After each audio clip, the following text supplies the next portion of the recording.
everyone's asking me the same questions. You know, what's a chief digital officer? Why is this important right now? What do chief digital officers do? What sectors are they in? Where are they coming from? Are they coming from marketing, or are they coming from business development, or are they coming from tech? There have been a lot of articles on the Wall Street Journal, CIO Journal, obviously self-interest there, the CIO Journal, saying that there are a lot of chief digital officers who come from the CIO track. But, you know, I've been doing the research, and I've only seen a couple of them. Stephen Laster, famously, CIO of Harvard University, became in August Chief Digital Officer of McGraw-Hill Education. Even more famously was Stephen Gillette, who you probably all know was at Starbucks, did an incredible job there. We're going to get into some of the stuff that they've done at Starbucks with Adam Brotman as CDO. But he went and became President and Chief Digital Officer at Best Buy, and now is COO at Symantec. Gartner just came out with a report that said by 2015, 25% of all enterprises will have a chief digital officer. That's a pretty aggressive number, considering I think I'm the only one who's tracked it, and I've tracked a couple of hundred CDOs. To go from a couple of hundred to 25% of all enterprises in 2 years is extremely aggressive. The other interesting thing out of this report is that 90% of tech budgets are no longer going to be in IT at the end of the decade. At the end of the decade, 90%. That means the marketing people, other departments, other business units are going out. What's happening? They're going to Amazon Web Services. They're leveraging the cloud. They're using Radian 6 and Wildfire and, you know, Google's Wildfire. And the marketing team basically doesn't have to go to the IT department anymore to get analytics. They're doing it on their own. So the IT spend is migrating out of IT, right? So that's why I think you see these articles in the Wall Street Journal saying, hey, you know what, CIOs, you better reinvent yourself because you're basically being outsourced. Next point, Russell Reynolds. You know, they came out with a report called The Rise of the CDO in November 2012. The number of CDO searches in Europe rose by 1/3 in the last 2 years. In the US, they've seen the same growth in half that time. And salaries for CDOs have doubled in the last 3 years. So there's a lot of CDOs in this room. And I've spoken to almost every CDO on the planet. I just want to see by a show of hands, how many CDOs were interviewed by Gartner in this room? None. How many CDOs were interviewed by Russell Reynolds? By show of hands. One, Bernardo Rodriguez of Kaplan, right? Where do these people come up with these numbers? The fact is, I don't think they've interviewed anybody besides Bernardo. So I went out and I started mapping it. I interviewed 50 chief digital officers and others. I mean, I interviewed chief human resource officers, board directors, CEOs, the people who are tasked with hiring. I went out and I created this massive spreadsheet, you know, of hundreds of chief digital officers, and I looked at about 20 different data points, some kind of interesting ones. Tons of surprises came out of this. Number one, look at all the sectors. There's CDOs in apparel. They're in retail. They're even, you know, you could read them all. They're in sports, right? They're in beverages, everything from Starbucks, right? More interesting is the regulated industries, pharmaceutical, medical, insurance, banking. You know, you wouldn't expect entrepreneurial innovators in these types of industries. Chief digital officers in almost everyone. Another question I get is, who are the superstars? What makes a superstar CDO? Well, you're all in this room. I would say they're all handsome, athletic, good-looking, playing to the choir. Just look around. What are the characteristics in general? But then again, let's look at by sector, because that's the most important. They're focused, but yet they're also flexible enough to change as market dictates. They're executors. These are people who have to deliver results. You know, let's face it, we don't have time anymore to mess around. Clearly, chief digital officers have to get buy-in from marketing, from IT, from tech, from the CIO, from business units. These are clearly relationship builders. They're leaders. They've got the respect of the board. They've got the respect of their peers and their subordinates.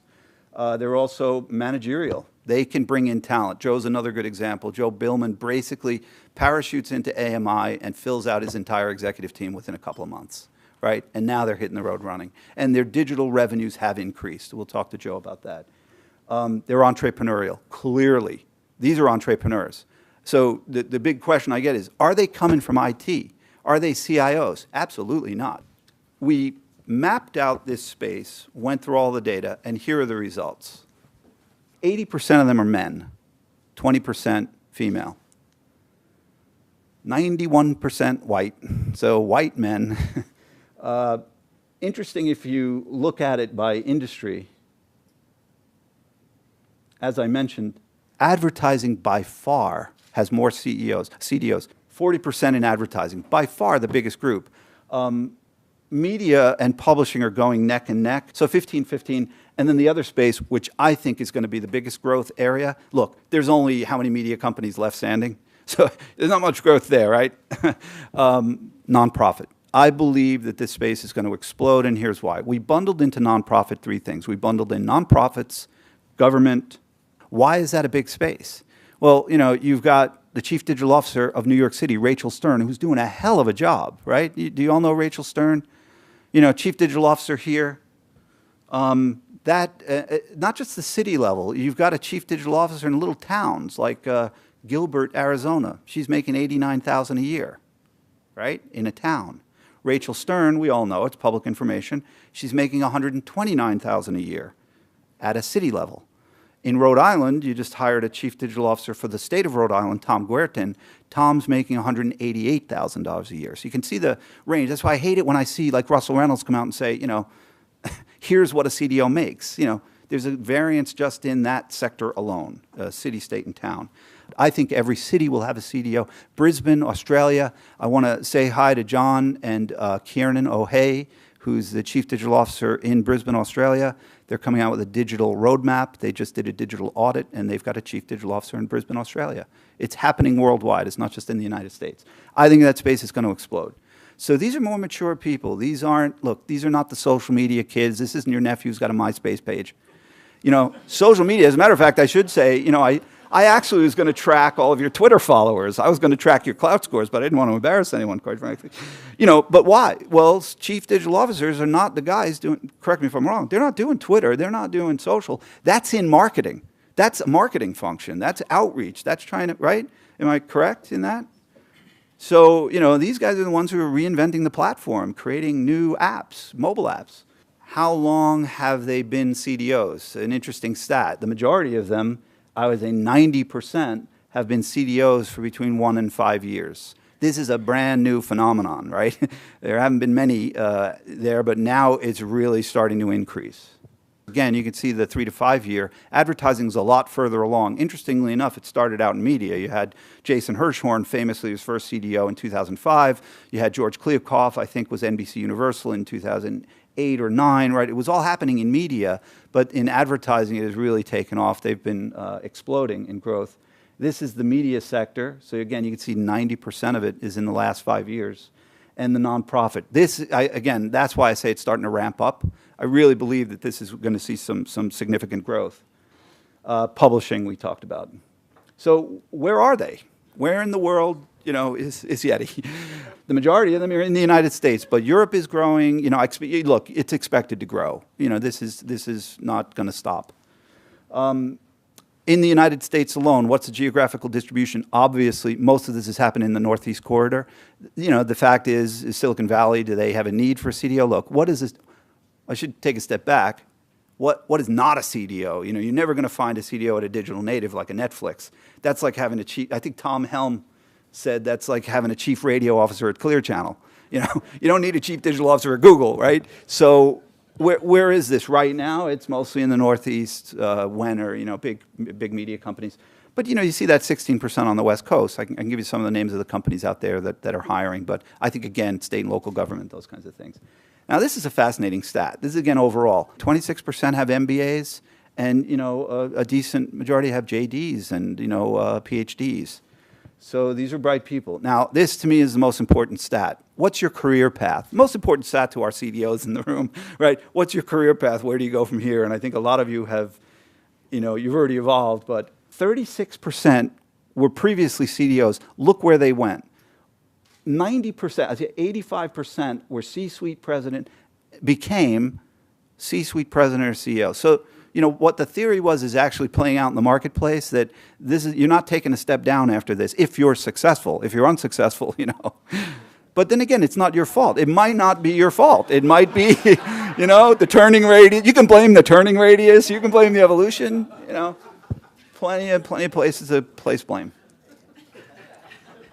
I thought this was an interesting stat. We did kind of a cross look at gender. So this is the distribution by gender. 88% male in advertising. Jane, how do you feel about that? Jane Barrett, COO, McGarry Bowen. Yeah, it's horrible.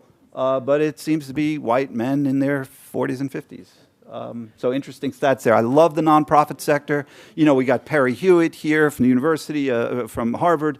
We've got Christine Montgomery from Center for Public Integrity. Linda Perry-Lube, who used to be Chief Digital Officer of American Museum of Natural History, is now CEO at RF Binder. So a lot of women in that nonprofit sector, universities, government, on and on, okay? Another interesting stat, racial distribution. Look at publishing, you know?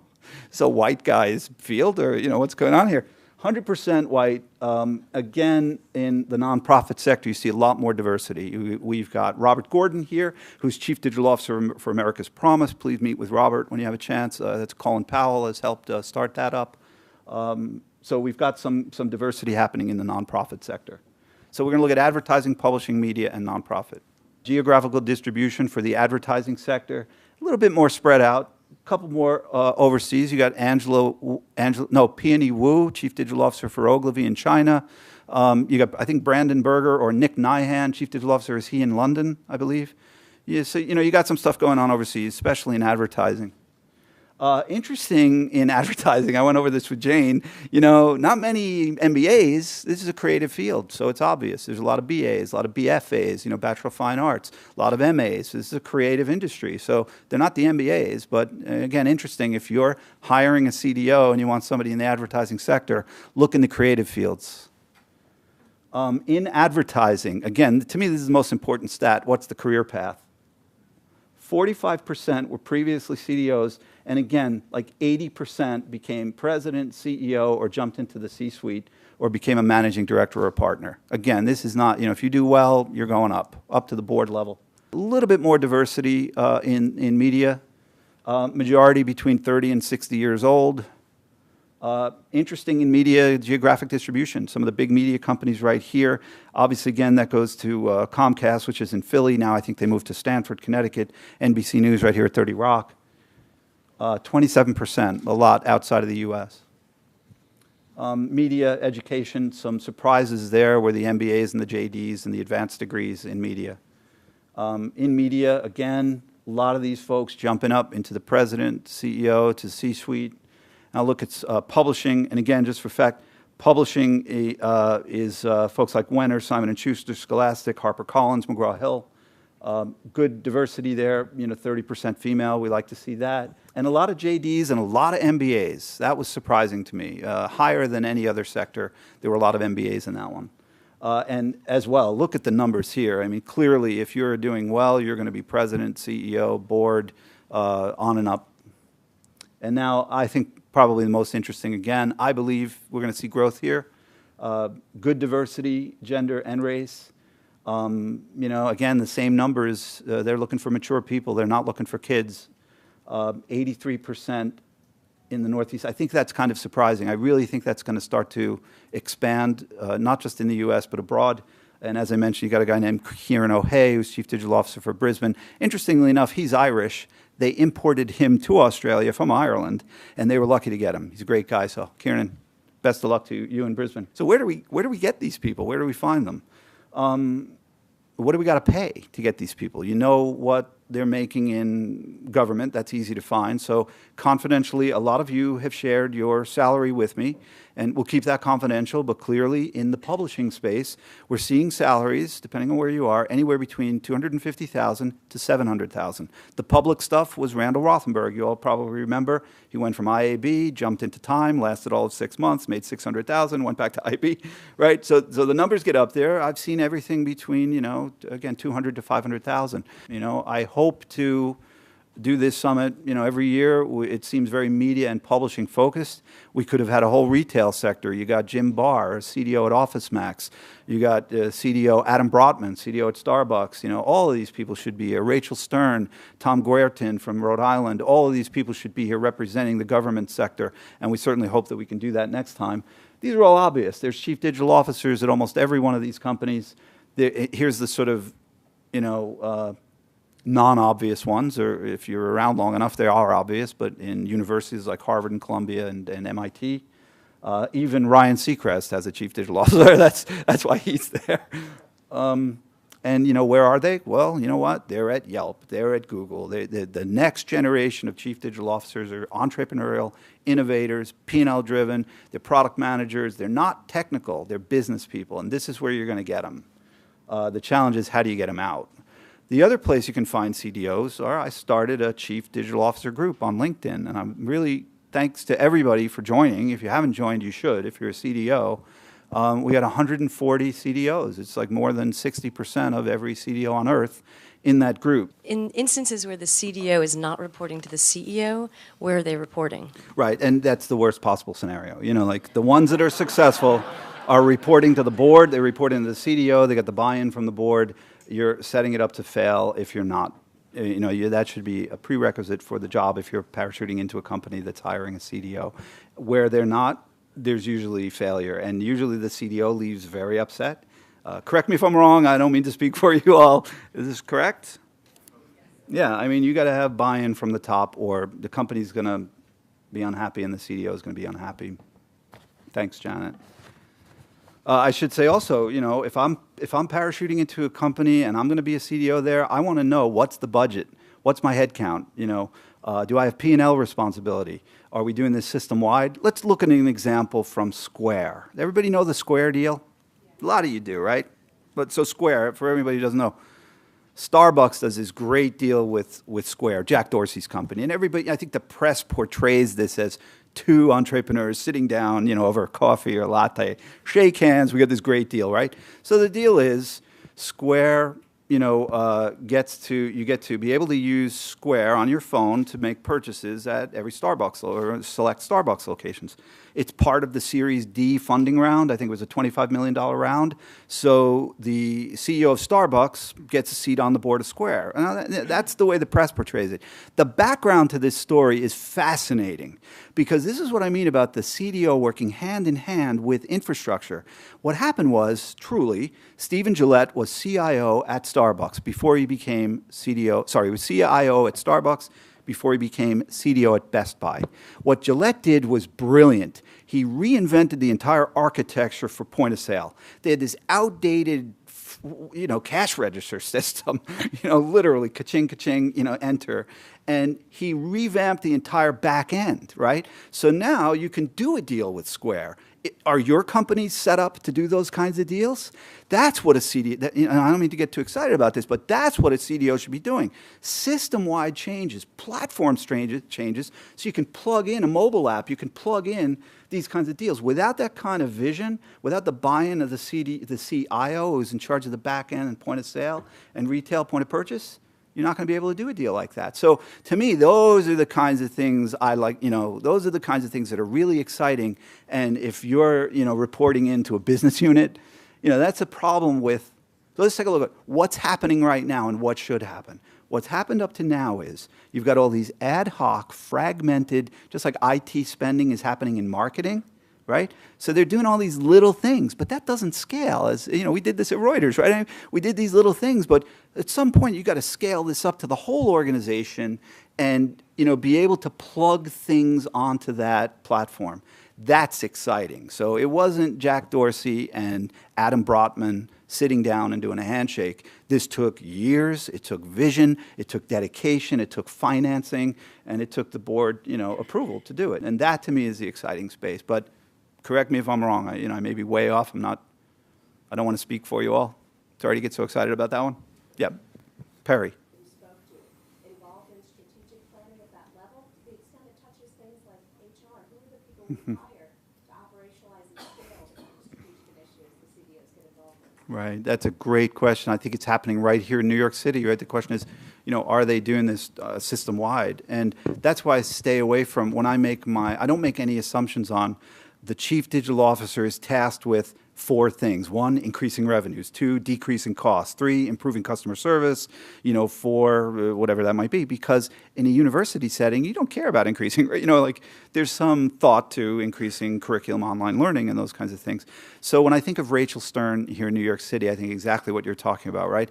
They're trying to improve communication between the constituents and their government officials. They're trying to put routers in subways to improve your connectivity with your cell phones when you're in difficult places. They want to make sure that you're ready for any emergency alerts. It's an entire system-wide strategy that has very little to do with a silo and more to do with a long-term vision for an entire city, a city of the future, where people don't have to commute. And I would take a step back. Look, to me, this isn't about a title. CDO, great. Who cares? It's not even about a company or an organization. This is about a change in lifestyle, a complete change in the way that we do business. With digital, you can now work remotely, contrary to what Marissa Mayer might say. You can, you're going to cut down on pollution. You're going to cut down on plastic that you put on the bins at retail stores for music, right? You're downloading things now. You don't have to jump in your car to get to work. This is a major transformation. It's not about like, oh yeah, we got to increase our digital revenues as a percentage of our revenues from print. That's one thing, but it's a very small, a very limited perspective about what we have going on here. And, I applaud you and the things you're doing at Harvard. Perry will be on an education panel with Sri Srinivasan from Columbia and Bernardo from Kaplan. Thanks. Yeah. Is that Margaret Malloy? Margaret Malloy was named one of the top CMOs to watch on Twitter ahead of the CMO from GE. Thanks, Margaret. Hi, David. Quick question. What is the biggest skill gap or deficit CDOs have when they're moving to this role? Right. It's a good question, and that's why, again, I always go by sector, right? So, like for advertising, when I looked, I got the numbers right here, when I looked in advertising, what advertising, and again, Jane can jump in and correct me, but what I've seen is they're looking for people who have digital marketing skills, digital strategy, brand awareness, conversions. How do we get more eyeballs to our site, our client site, Coca-Cola, whoever it might be? Then how do we get them to convert? Analytics, the most important thing, big data. What do we do with all this data we now have? It's not just about saying, oh, this is a person who's 50 years old and drives a Taurus. We need to now engage that person in a conversation. It's not just about raw numbers. It's about the humanity behind it in there as well. Social media, activation, increased engagement. And that's why I say you got to break it down by sector, because then when you go into media, completely different skills that people require. Companies are looking for people who have app development. David Payne, some others here can probably correct me. But in media, you need to know about e-commerce. You need to know about interactive advertising. You need to know about conversions, transferring analog data to digital, and how does that relate to disrupting our own business. So completely different skill set than advertising. Even in advertising, I like to keep advertising on the side completely, because it's the one field where you do need social chops. You do need to know how to build a Facebook following, how to build a Twitter following, how to get more likes to your Facebook page. Whereas folks in media are not necessarily looking at that, because the CMO does that. That's a very clear distinction I want to make, right? This is Facebook, Twitter, all those things. They're marketing. They're outreach. They're not building apps, getting a platform together. Hi, Allison Corcoran from Staples. I'm intrigued by your comment. It seems to indicate that most successful CDOs in at least for-profit companies don't seem to own a P&L. Is that what you're saying, that instead they are operating in a sort of cross-business unit role with a different set of objectives, or are they also P&L owners? In the beginning being 3 to 5 years ago, they weren't in charge of P&L. They had no teeth in the position. Well, majority had no teeth in the position. Nobody respected them. They were ostracized. They had to be a real ability to get stakeholders involved. And now I think that has evolved. And again, depends on the company, depends on the sector, depends on the evolution and the turning radius. But what we're starting to see now is you really do need to have P&L responsibility. I wouldn't, if I was jumping in as a CDO, I wouldn't take the job if they didn't give me P&L. I want to see that my digital revenues are increasing. whether it's at the expense of existing or it's new, it still needs to, I want to make sure that, because you're building a business. That's why I say, again, these are entrepreneurs, and you're trying to build that business. So I think that's changing, and I think it's changing for the better. That's an important component.